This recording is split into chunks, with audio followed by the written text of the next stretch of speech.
Should some of us be stopped from having children?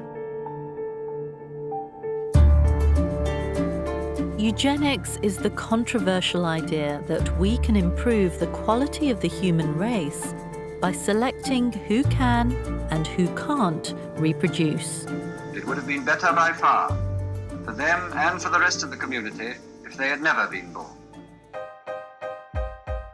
For more than a century, eugenics led innocent people, the disabled, the poor, the non-white, to be segregated, even sterilized, in the name of science.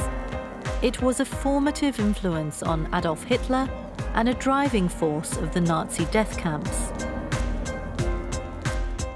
We think it has nothing to do with us, but in this series we'll find out how eugenics was in fact invented and promoted within the British establishment. My goodness. British idea. We invented it. The greatest horrors of the 20th century, the ideological roots are partly right here in London, near where I live. I'm Angela Saini, an author and a science journalist. I'll be investigating the British scientists who came up with eugenics and asking why it became popular. I'll explore how this flawed idea managed to affect town planning, our education system, immigration laws, even attitudes to birth control. Put one of those over your cervix, you are literally promoting the strength of the race. It's off-putting as well. I'm Adam Pearson, a reporter and disability rights activist. I was born with a genetic condition. I'll find out how eugenicists ruin people's lives. He was also known as a rat catcher. He'd go looking for people that were different. She was treated brutally. I want to know, are we about to enter a new age of eugenics, as medical breakthroughs give us the power to manipulate our own DNA?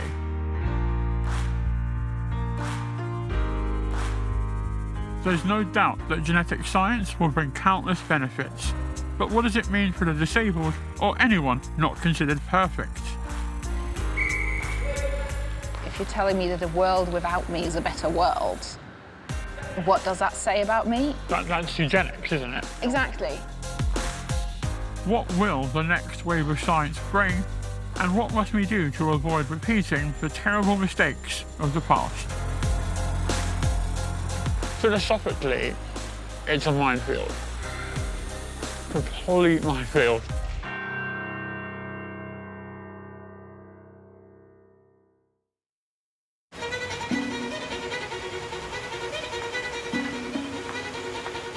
Bloomsbury in central London. In the 19th century, this was the intellectual heart of Britain, home to famous scientists and writers. But I'm here to investigate the darker side of this illustrious past. What I really want to do is understand the connection between this place, London and Britain, and the history of this terrible idea.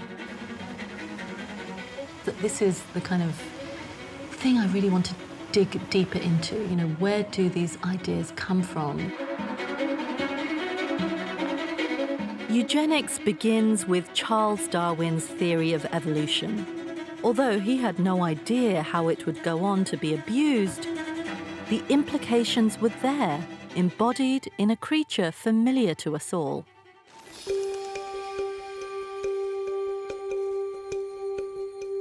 These are known as fancy pigeons, bred by author and illustrator Katrina van Grauw.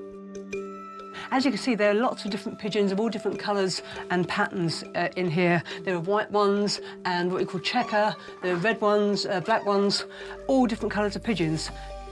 Charles Darwin would have felt at home here. Like Katrina, he was an enthusiastic pigeon breeder.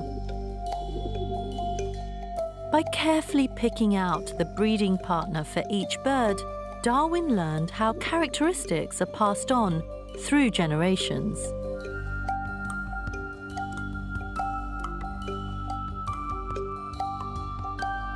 Your house is absolutely chock full of skeletons like these and these beautiful drawings that you've done. Thank you. We're joined by science historian Greg Raddick. This shows beautifully exactly what Darwin was getting at. He wanted to document, this is the whole point of his pigeon studies, how variable even one species, even one breed within a species is. And your picture captures that, and it's so important for Darwin. Darwin published his theory of evolution by natural selection in 1859. Soon after, one scientist wondered what artificial breeding might mean for humans. He was Francis Galton, Darwin's cousin. Galton reads the book and gets excited because those qualities are inherited. Galton thinks if we can do that to dogs and pigeons and horses, what could we do to ourselves? Imagine if we gave a 20th of the attention to improving ourselves as a species as we give to our dogs and our cattle. What a galaxy of genius we might create. Galton coined the word eugenics, meaning well-born. Right, so that is the start of eugenics then. That is the point at which people start to think that artificial breeding of the kind that you do with pigeons perhaps could be applied to people, that we could do the same to ourselves. Yes, absolutely.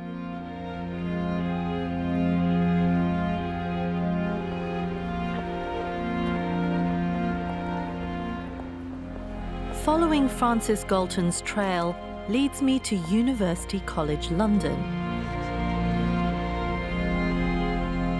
Curator Subhadra Das looks after Galton's personal archive.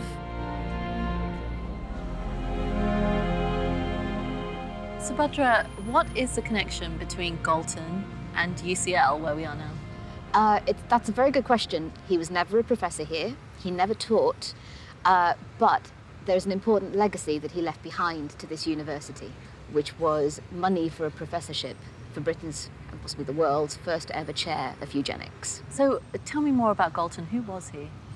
Galton is probably the most important Victorian scientist no one has ever heard of. He contributed to many different subjects, things like crime science, things like meteorology. He was an African explorer. He did all of these different things. But his particular genius was statistics, and what he wanted to do was to understand the mechanism of heredity, how are traits passed from parents to their children. Deep inside the archive are objects belonging to the eugenics department that Galton helped to found here more than a century ago. Among them are a few unusual items invented by Galton himself. I have a little box of tricks. Okay, so this...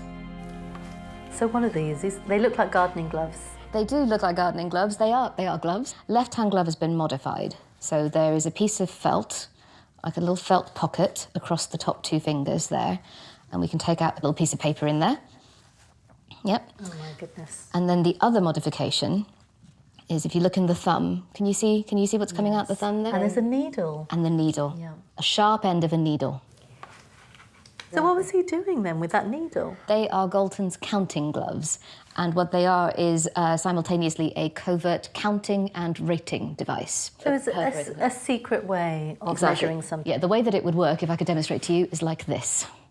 So at this moment in time, I am counting. You're measuring something, you're counting. Yeah, you can't even tell. That's so creepy. It is, isn't it? But what was he measuring? Gets creepier. So what he was measuring was the relative attractiveness of women in different metropolitan centres in Britain. So every time a woman walks by, he's making a hole in the piece of paper, and where he makes the hole is his judgment of her attractiveness. It's just bizarre. You can just imagine him kind of standing on a street corner, this creepy old man with his hands in his pockets, watching the girls go by. Why did he think this was of any use, scientific use at all? Well, so in terms of the eugenic state, the best babies come from intelligent mothers, and Galton equated intelligence with attractiveness. Which, if this project is going to be carried out nationally, you need to know where the best incubators are. And then from that, you take these people with the beneficial traits and get them to breed. Absolutely. And he wanted to increase the quality of the race because his concern was degeneration. There's growing urbanisation, there's growing industrialisation, there's a growing underclass of urban poor, which he sees as completely criminal. And so he's concerned that those type of people are going to now start outnumbering his kind of people. So the only way to win is to win the breeding game. Galton set up a laboratory to measure the physical differences between thousands of people. To do this, he analysed vast swathes of data. In the process, he helped invent modern statistics, including key concepts like standard deviation and regression to the mean. Eugenics is a discredited science, but the basic ideas that are inherent in it, we've kept the statistics.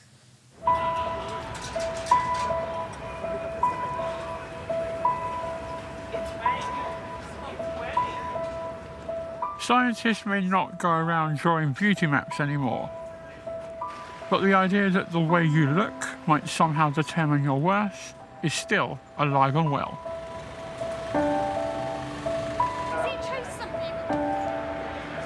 There is a great deal of stigma that comes with disability and disfigurement.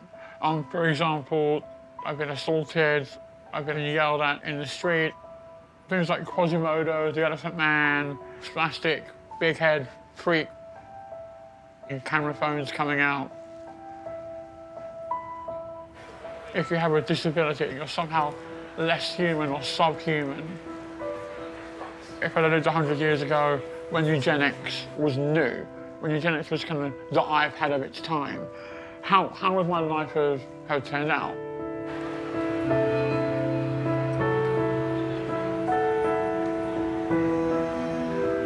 To understand this, I'm investigating the way Galton's thought looks could be used to identify the right sort of people, those who should breed, and the wrong sort of people, those who should not. In the 1880s, he visited the famous mental asylum Bethlehem to take photographs of the inmates. I'm with disability historian Richard Reiser. So a lot of Galton's research is based on the fact that someone could literally look like an idiot. Like if their head was a certain measurement, or if the statistics and data pointed a certain way, that they'd be deemed incapable. Is that correct? Yes. Well, that was his hypothesis, and he then sought to prove that by taking pictures, measurements, to try and prove that this was a distinct group in the population. And so, for instance, this first woman with a very sullen expression, she's staring vacantly at the camera, she isn't really looking after how she looks, and he's trying to say, from this, you can deduce that this is someone with mental deficiency. This young man, the same sort of thing, but if you look at prison mugshots, you would get the same thing, and that doesn't mean that all those people are mentally deficient. It means that people are in a situation they don't want to be in and are being forced to have their picture taken. And his mission was to try and establish that there was this different subspecies of human beings, the mentally defective. This was not good science, we know that now. But despite its many flaws, Galton and his colleagues succeeded in establishing eugenics as a serious subject. At UCL, he helped fund what would become the Francis Galton Laboratory for National Eugenics.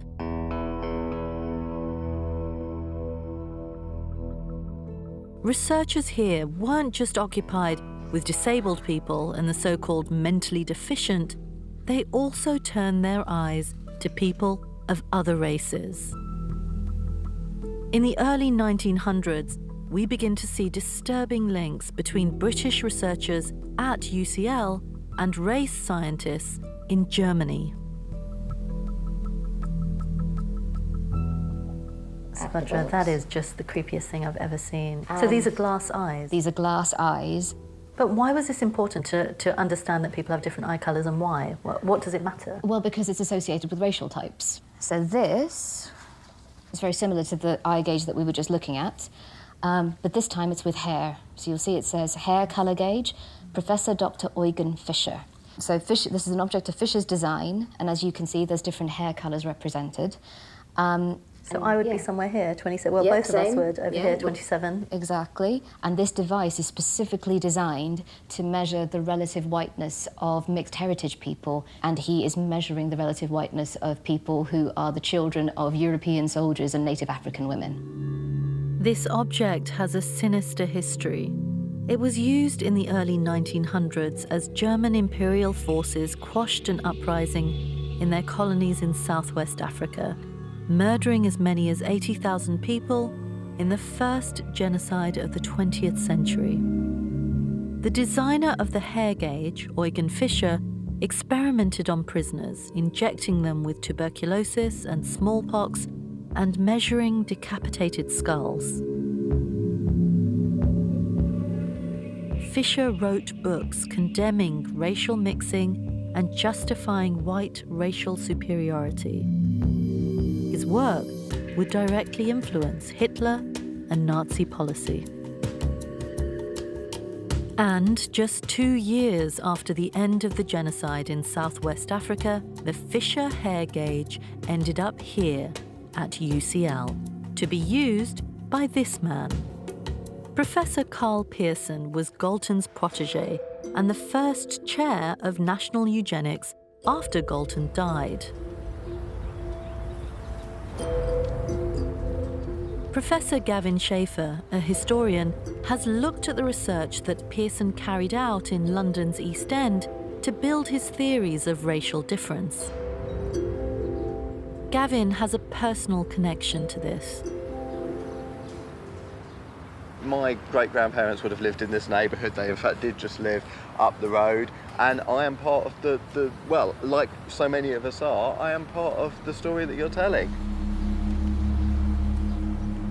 The Jews-free school in the East End was among the places Pearson visited. He wanted to carry out physical and mental tests on the children of immigrants. His work ended up in a report that was full of racial stereotypes. Taken on the average, this alien Jewish population is somewhat inferior physically and mentally to the native population. They will develop into a parasitic race.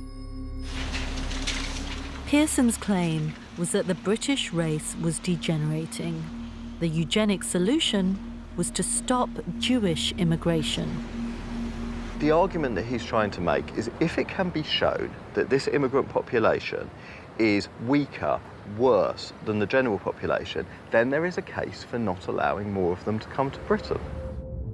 Pressure from eugenicists like Pearson hit their mark.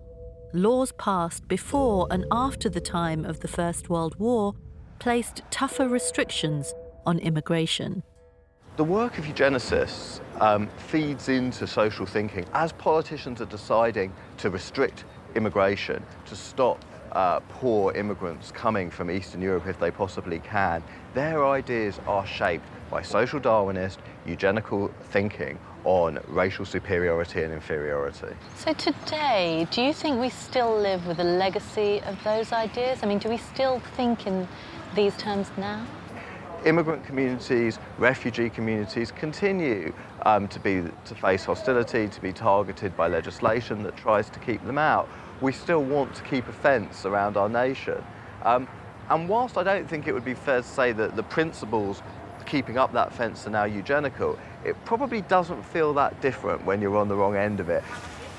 Nowadays, we live in a climate where we generally understand that racism is wrong, but I think we still are attached to ideas that between our different ethnicities, there are solid, firm, maybe even natural differences. And it would be silly not to see that there is a line from those ideas that we still hold all the way back to the eugenics movement.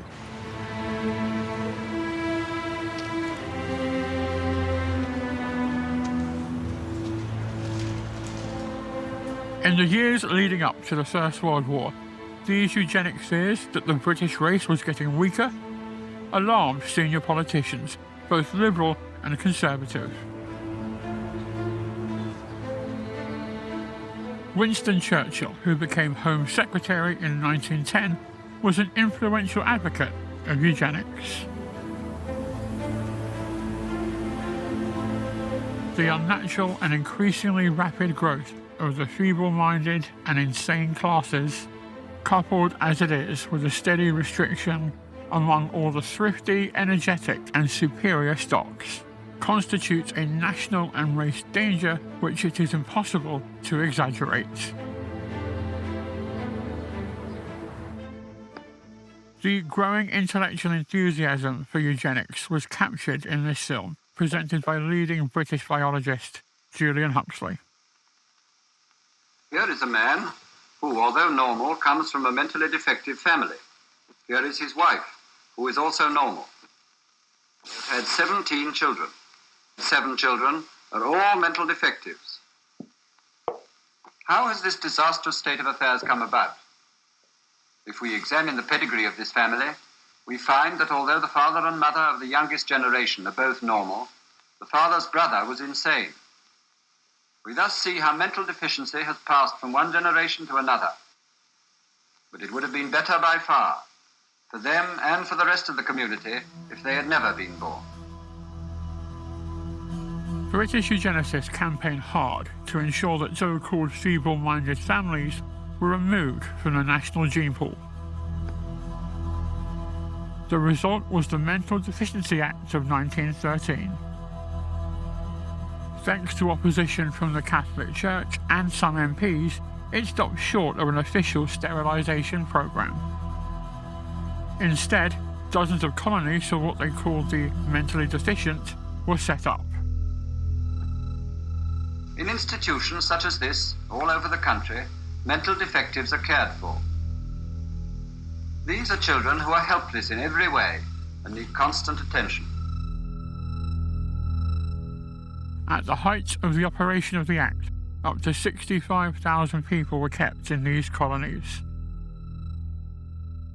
So the whole thing was geared so that there wouldn't be any sexual liaisons. Of course, they found a way of getting together, but then the doctors in charge of the place would make sure that they didn't have the baby through abortion, and then they would sterilise them. And this was all unlawful, but it happened. I wanted to know more about how people were chosen to be locked up and what it meant for them. And what's this? Who's Mabel Cooper? Well, Mabel Cooper was at one of these hospitals, St Lawrence's, and she was picked up in Islington because it was deemed her mother couldn't look after her, and she was then assessed a number of times. Here we have a case paper of her mental deficiency. We have a Dr. Casey saying this is an imbecile girl of 13 whose intelligence is not superior to that of an average 7-year-old, incapable of telling the time. And then the second doctor says she can read only a few 2- and 3-letter words, hesitant, guessing manner. She says 6pence and 2pence is 3pence. So that was the test. So I find this whole concept quite malicious and terrifying, in that Mabel herself was never considered, and her removal from society was more to benefit society than to safeguard her. Absolutely, and it was a shocking life for these people, really. I find it upsetting to hear that a cursory examination by 2 doctors could have a child like Mabel Cooper locked up, sometimes for decades. The fact it was very much a state-mandated thing is completely terrifying.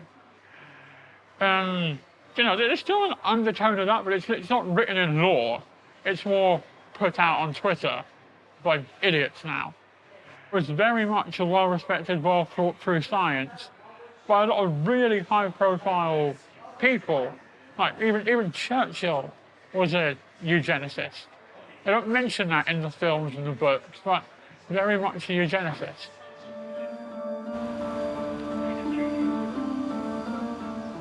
Lost in the haze of the eugenic dream are ordinary people, women, men, and children like Mabel. The question for me is, how could individual lives be so easily sacrificed for a scientific idea? An idea that continues to shape how we live today.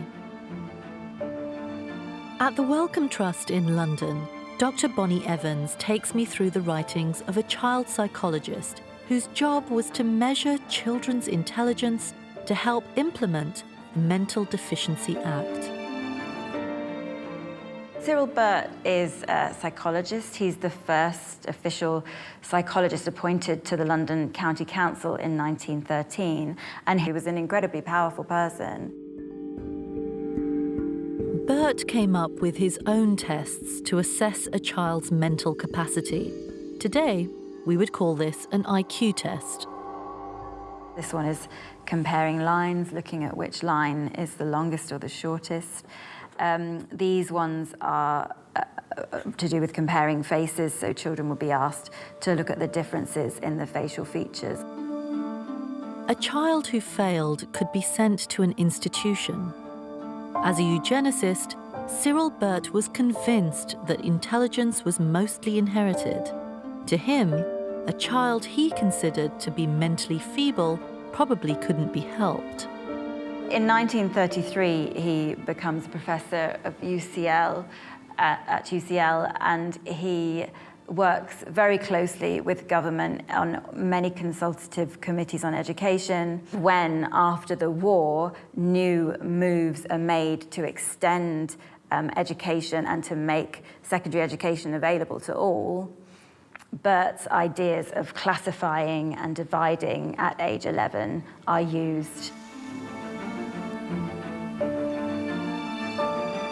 Under the 11+ system, every pupil took an exam, and based on their results, they'd be sent to a grammar school, a secondary modern, or a technical college. The system was largely phased out by 1977, but even so, many selective schools across the country still use a form of 11+ today. Right, so Burt's ideas are what led to the system that many parts of the country still live with now. Yeah. And you know, the obsession with testing individuals as well, you know, that was something that Burt, you know, was the originator of. The legacy of these people is still alive, that we live with it, and it's affecting us. It's affected me in the tests that I took when I was growing up, and it will affect my children. Yeah, that's right. So, yeah, children are still being tested in this way. I found it incredibly disturbing and sad listening to what Bonnie had to say. What hurts the most is knowing that we still live with these ideas now through the selective education system. We're still trying to grapple with this incredibly ethically fraught idea of how do we give kids the best possible start in life. And so many mistakes have been made in the process of figuring this out.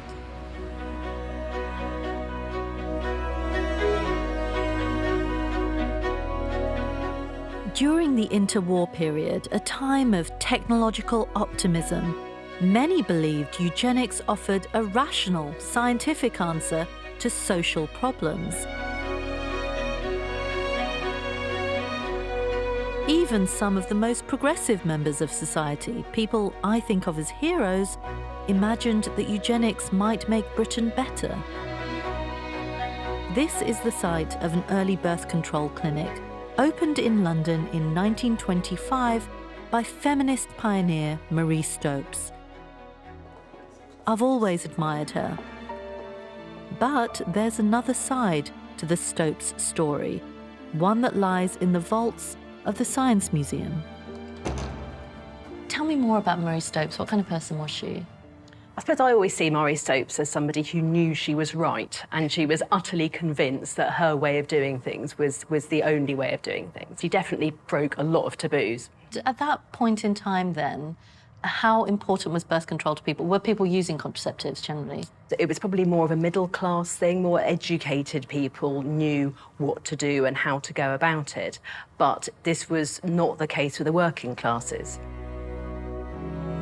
In her clinics, Stopes gave poor and working-class women access to birth control.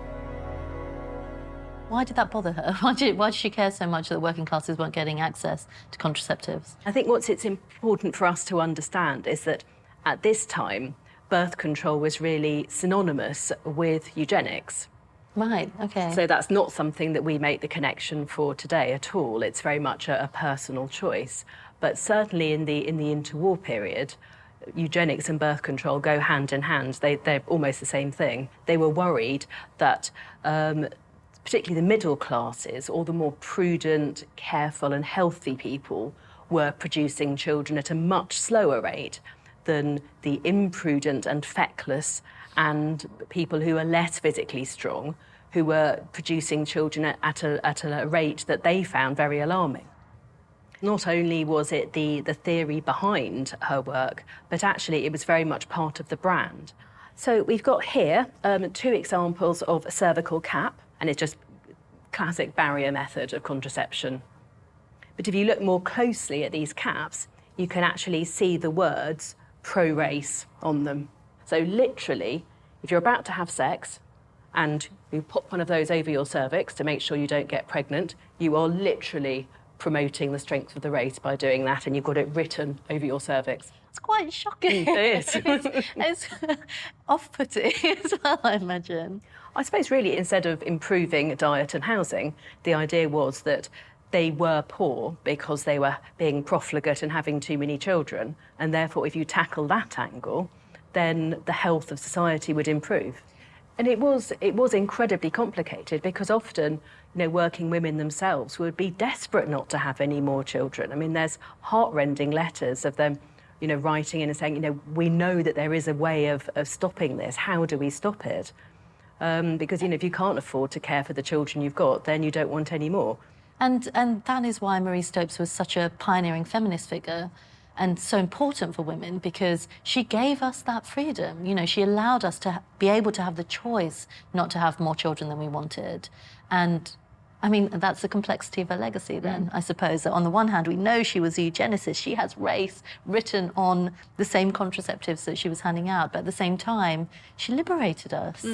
I think what's really important for us to remember is that eugenics was not some strange, frowned-on sideline. This was absolutely mainstream.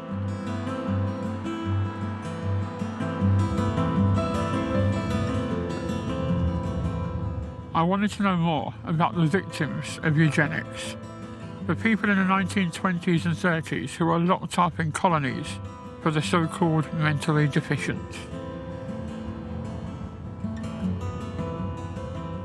So I'm curious, what were these places like? It's one thing hearing about all this and in a historical context as to how the 1913 Act played itself out. But what were these places actually like? Who lived there, who worked there? What were the day-to-day operations and lifestyles like of the people living there? I'm fascinated. So we're off to a place in Leeds called Meanwood Park that was one of many institutions up and down the country. And we're going to go talk to a guy called Mark Davis, who has a lot of archive, knows the people's stories.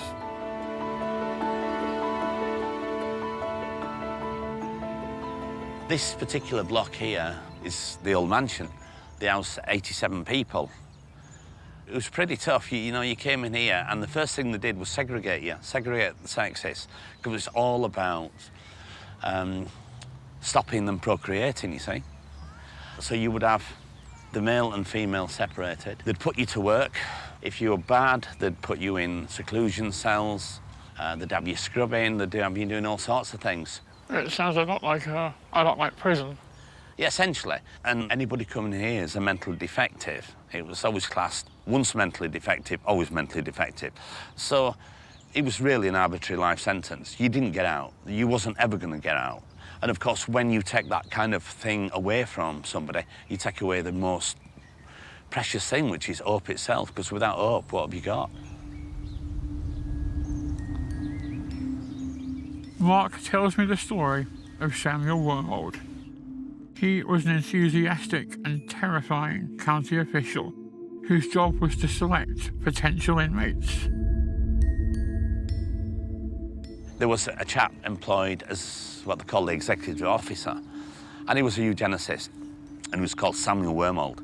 And he was like the bogeyman. You know, the kids be like, the bogeyman's going to catch you, you're going to end up in Weenwood Park, you end up in the nut house, all this sort of thing. And he was also known as a rat catcher. And he was a man that specifically went out looking for special people, people that were different. He'd go into the schools, he'd go into the mills, and initially, when he was bringing people in here, especially the kids, he'd actually bring them in the basket in the front of his bicycle. So I could have been like just down the park or at school minding my own business. Samuel could You'd have been rocked spotted. up. He was looking for all sorts of people. The deaf, the blind, the dumb, anybody, he brought them in here. And this guy, you know, when he retired in 1939, he was quite proud of the fact that he'd captured over 2,000 people, men, women and children, and put them in the largest mental deficiency colony in Yorkshire. It sounds a lot like kidnapping, just going and picking up people on his bike. Well, it was all about eugenics. They didn't want these people to breed again, so they put them in here, containment. Segregation and containment, and do not allow them to procreate.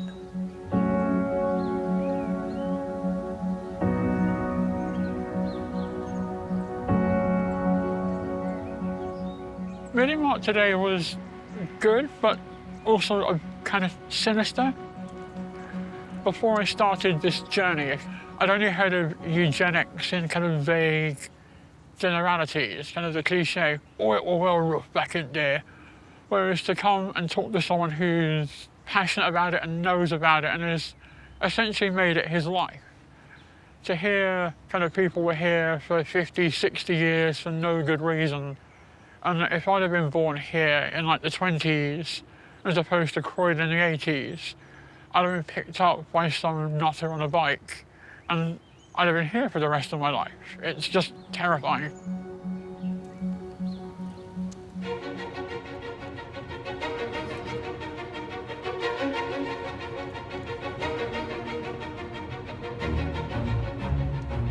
The 1920s and 30s were a time when Britain was locking disabled people away in places like Meanwood, and yet it was also a time when it seemed possible to design a better way of living. New towns like this appeared, Welwyn Garden City, founded in 1920. The person behind this was Ebenezer Howard, a planning visionary who lived here until he died in the utopia he had designed. And there was a sense that you could create environments that would actually uplift people, that would make them... Historian Dr. Sue Carell has studied Howard's Garden Cities movement. So Ebenezer Howard, his idea was based on utopian ideas that you could transform people's lives by putting them in the right environment. Howard produced these stylized plans outlining his radical vision. What you see here is a perfectly rationally planned garden city. You have the municipal centre of the largest city in the middle, and then satellite towns around the edge. Everyone has a garden where they can grow their own vegetables. Everyone has enough space to live and to have children and to have big families, big healthy families. In these towns, everyone has their place, and those who eugenicists considered less desirable were separated, kept well away from the rest. Here you have the epileptic farms. There's homes for waifs. So these are kind of homeless, unwanted people. Home for inebriates. Yeah. And there's an insane asylum here. There's a separation of the desirable and the undesirable. The desirable people get to live in the cities and the nice suburbs with their beautiful names like Philadelphia and Concord, and everybody else is stuck in these kind of in-between places. The underlying influences on this definitely come from eugenic ideas about uplift and improvement, but also segregation, separation.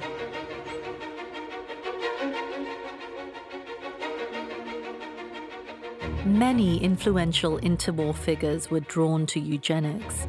Policies encouraging the healthy to have children and discouraging the poor from doing so seemed like a scientific way of improving society. This vision attracted the likes of Sidney and Beatrice Webb of the Fabian Society and William Beveridge, creator of the welfare state.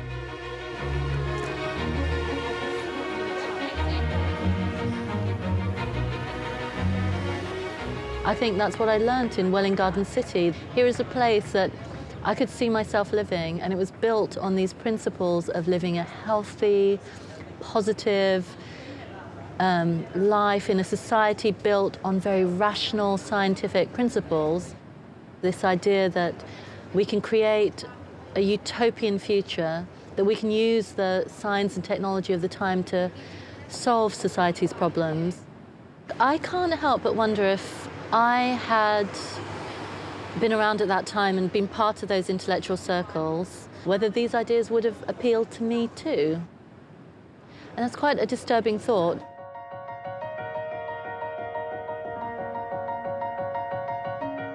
Support for eugenics peaked in the 1920s. It spread out of Britain and was taken up across Europe and America. It became the mantra of the day. You have beauty contests organized, you have literary festivals organized, people writing poems, you have drawings organized about the ideal type of human being. So it really becomes part and parcel of what we'll call today popular culture. Professor Marius Torda is a leading expert in the field. He talks me through how all this turned very dark. During the 1920s, several US states passed eugenic laws. Over the following decades, around 60,000 people were forcibly sterilized. European eugenicists watched with interest. There is a lot of conversation already in the 1920s amongst eugenicists in America and Germany, and to some extent Britain, about the best way forward to achieve the perfect society. Adolf Hitler was an early fan of American eugenics, praising it in Mein Kampf. Nazi sterilization laws were directly influenced by sterilization policies in the USA.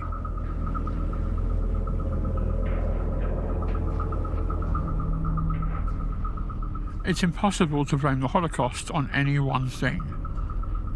But along with anti-Semitism and nationalism, eugenics was a key part of the Nazi vision. It inspired something called Action T4, a project to murder the disabled.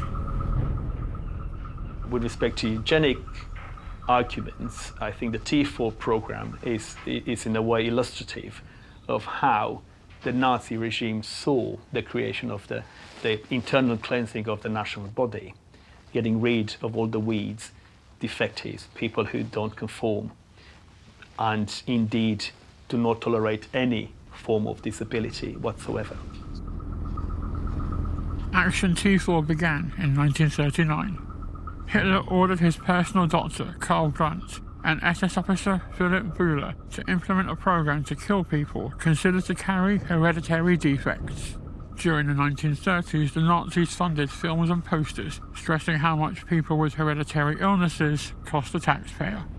This poster says a disabled person cost the taxpayer 60,000 Reichmarks. Big argument, all the propaganda posters about the T4, about how much money people with disability cost the state. If you're not useful at all, then why do you exist for? The individual was nothing, society, or in the case of Nazi Germany, race, was everything. The SS trialled poison gas on disabled people. As part of Action T4, 300,000 people, including several thousand children, were murdered.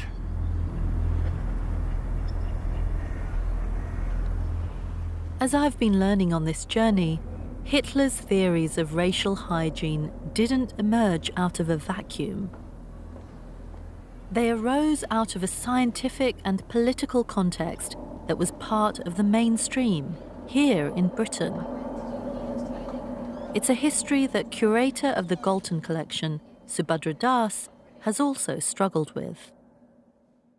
It's just shocking to think that these ideas, the birthplace of these ideas wasn't in Nazi Germany, it was right here, near where I live. Exactly, and in the university in which I work, we invented it. Galton is a British scientist. If you say eugenics, immediately, if people have even heard the word, they will think Nazis. But no, British idea. It's difficult to get your head around the fact that the greatest horrors of the 20th century, the ideological roots are partly right here in London, near where I live. I always find it difficult not to judge people by modern standards. But at the same time, maybe we can blame him partly for the legacies of these ideas and what came after he died. But I feel morally conflicted about it because he was also a man of his time.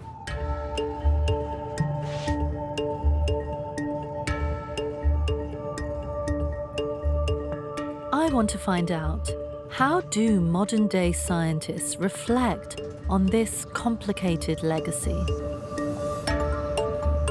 I'm on my way to meet the current head of what was for decades the Eugenics Society. It's now known as the Galton Institute. She's a very distinguished geneticist in her own right. She's had a very illustrious career. And what I really want to understand is, what does the legacy of Frances Galton mean to her? Why does she feel that an institute like this is still appropriate? And what she is doing leading it? Veronica van Heiningen could not be further from a eugenicist. Her research has advanced medical knowledge by identifying genetic mutations associated with serious eye diseases. Well, I don't know. I don't think so. She knows better than most the murderous consequences of 20th century race science. So these are my parents, survivor of Mauthausen and of Auschwitz, Ravensbrück and Buchenwald. I do think a lot about my parents and wish I'd asked them more questions. My father never talked about his experiences, but my mother talked quite a lot. My mother was in Auschwitz as a Jew, of course, and all her family were killed in Auschwitz. So I had no grandparents on that side or the other side, actually. My father had been taken to a labor camp, and he survived that. And they married after the war, and I was born in Hungary in 1946. The Nazis wanted to purify the race. It's a really terrible idea ethically, but actually, in my view, biologically as well, because the greater diversity we can maintain, I think the better it is for the world. It's quite incredible to have that knowledge, to know that the terrible uses of eugenics. Absolutely. But then for you, now in the 21st century, to be head of the Galton Institute, which used to be the Eugenics Society. I mean, how do you square that? I just know that they are just not involved in any way in eugenics now, and that what we spend our efforts on is to bring modern genetics to as many people as we can. In order to avoid genetic abnormalities, we need to understand them, and that has been my life's work, really. But how does it feel for you to know that Galton's name is still used in these contexts, that the name of the institute that you're heading carries his name? Do you feel, I mean, how do you feel about Galton now? I think he was a great geneticist. I mean, he was the person who coined the term eugenics, and he was racist as well. I think people took his ideas and subverted them to much worse use. And I think it would be much better not to forget about Galton, but to talk about him. If we start along the line of rejecting all the people who had troubling and now dismissed ideas, and along with that reject all their other work as well, we're going to get into tremendous difficulties.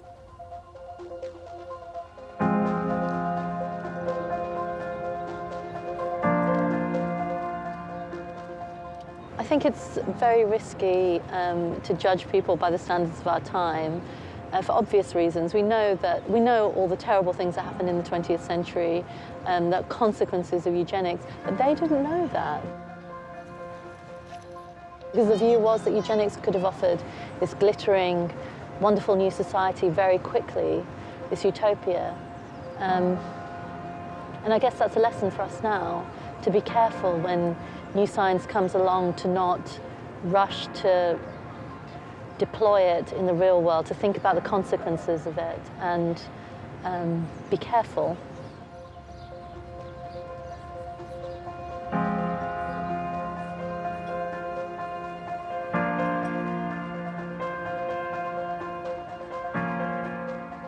Right at the beginning of my journey, I heard about the story of Mabel Cooper.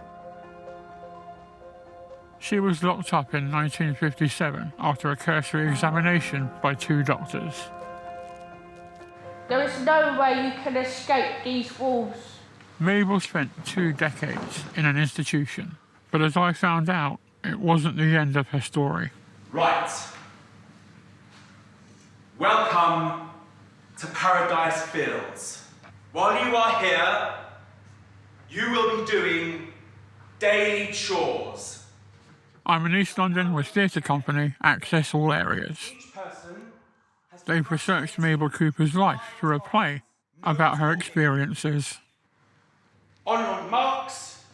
Mabel was eventually sent to an institution called St Lawrence's Hospital, where she was treated fucking brutally, seriously. She wasn't taught to read or write. She wasn't allowed to wear her own clothes, and it gave her what I call a secondary handicap. Not a natural handicap, but a secondary handicap. And if you think about it, this wasn't hundreds of years ago. It was only in the 1950s that she was in these institutions, and she was there for a long time. Yeah, and it's kind of a scary thought that to think if kind of you or I had been born kind of 50, 60, 70 years ago. Yeah, oh God. This would have been us. You are here because society has no room for you. The entire... Access All Areas have invited me to take part in rehearsals. Quickly! In this scene, inmates queue up to brush their teeth, sharing 1 toothbrush for every 5 people. We're all doing our bit to make the now late Mabel Cooper proud, you know, and hundreds, if not thousands, of these patients all around the world that have been in this awful, brutal position. You will now scrub the floor. Right. Start scrubbing. Part of the theatre company is Harvey Waterman. He was certified under the Mental Deficiency Act at the age of 4. He spent 29 years at St Lawrence's, at the same time as Mabel Cooper. Would you be able to tell me about your time in St Lawrence's? Well, it wasn't all that good. Why not? Because they kept the doors locked. If you wanted to go out, they had to unlock the door. And what was the day-to-day like? Just wasn't good. Well, every time you tried to do anything, there was all these tablets. You had to share the toothbrush all the time. The system at St Lawrence's was designed to stop the inmates from having children. Was there any kind of social activities? A dance hall. We had to go to the dance. And all the men were one side and the women were the other side. Back to your places. We couldn't mix, we couldn't go on the female corridors. Did you want to go on the female corridors? I'd like to see Gloria again. Tell me more about Gloria. She was my first one. How did you meet? We met at the hospital. And were you friends? Were you more than friends? Well, she was my first girlfriend. And how was that? That was great, because she was quite nice. And how do you feel now, kind of looking back at your experience in St Lawrence's? It makes me a bit happier being out. What would you say to people who may find themselves, for whatever reason, in similar circumstances? Find a way of getting out. As to Mabel Cooper, she left St Lawrence's in 1977. She then joined and eventually ran an organisation campaigning for people with learning disabilities. She was an inspirational person to many, co-authoring a book and receiving an honorary degree. For me, one of the worst aspects of eugenics was it caused so many talented people to be shut out of society. So would you say that this kind of, what is almost eugenic thinking is still echoing throughout the decades to now? Back in like the 19th century, they used to have freak shows. Like people like you and me would be, well, I would be the village idiot. You would be the elephant man. Yeah, you know, sorry to say, but you know what I? I've said it about myself. Good sir. But these days, you know, we can't afford a repeat of the last 60 or the last 100 years. We've come far, but our journey is far from over.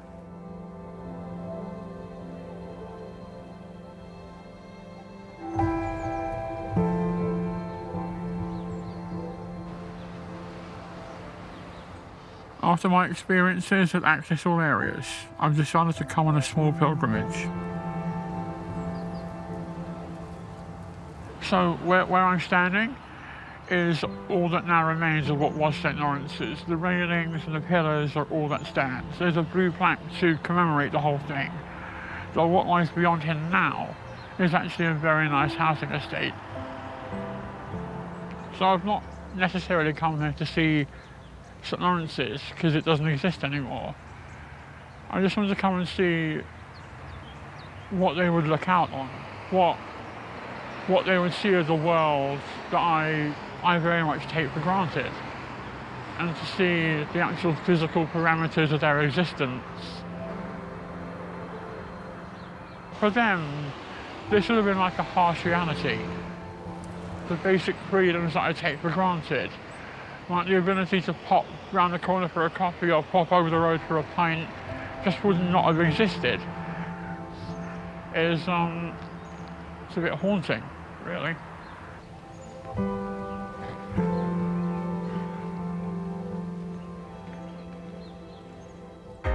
In the next episode, we investigate how the influence of eugenics continued long after the war.